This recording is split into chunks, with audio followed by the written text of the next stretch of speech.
Guys, I got a 2023 GMC Acadia. I'm going to show you how to reset the oil life. Scroll down until you get to this right here.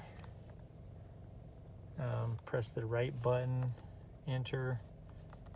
Yes, 100%.